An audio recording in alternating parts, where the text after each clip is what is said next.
Okay, this is article 4 for edureading. It is entitled Retrieval-Based Learning, A Perspective for Enhancing Meaningful Learning by Jeffrey D. Karpicke and Phillip J. Grimaldi. And it's, for me personally, one of the most exciting articles I read last year. I read it towards the end of last year during the exam period at my school. And so it was really interesting to actually be supervising exams with this sort of information in the back of my mind.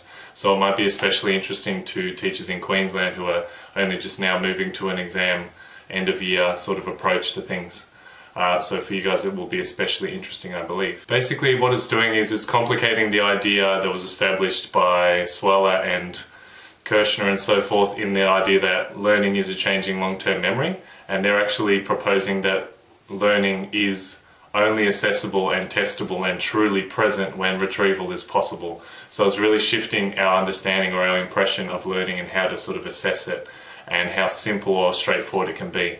And obviously this will relate to our cognitive load theory / direct instruction approach versus our more inquiry, problem-based and project-based learning sort of false dichotomy that we worked out from our last article. So what it does a lot of is it talks about different metaphors for learning and how these sort of structure the way that teachers and educational researchers actually approach the research that they're looking at. So typically it's suggesting that educational researchers focus a little bit too much on teaching or the construction of knowledge rather than the actual retrieval of knowledge.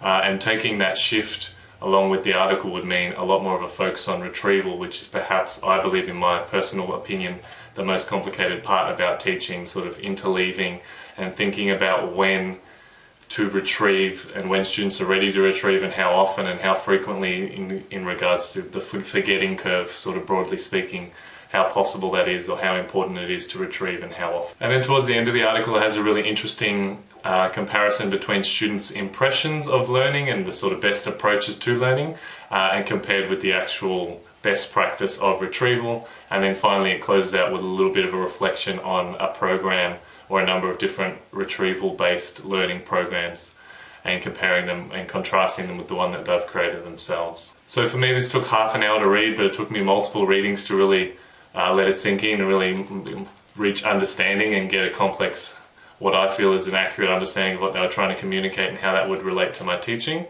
And as always, we've got 3 prompts to discuss via Flipgrid. So the 3 prompts I've written are very broad and open to sort of just allow us to have a more open discussion. So the first prompt is simply, what are your key understandings from the article? The second prompt is it sufficient to teach retrieval practice or to use retrieval practice in classes? Or should we also educate our students on what good study practices are? The third prompt is, what is a metaphor for learning that you love and or one that you hate? And then we'll kind of be able to discuss what that shows about our learning or what it suggests about our approach to teaching as well. So our Twitter chat for this is on the 31st of March, so you've got about 15 days from when this video is published, more or less, and all the Flipgrid links will be in the description of this video and on the website as well, which I keep together.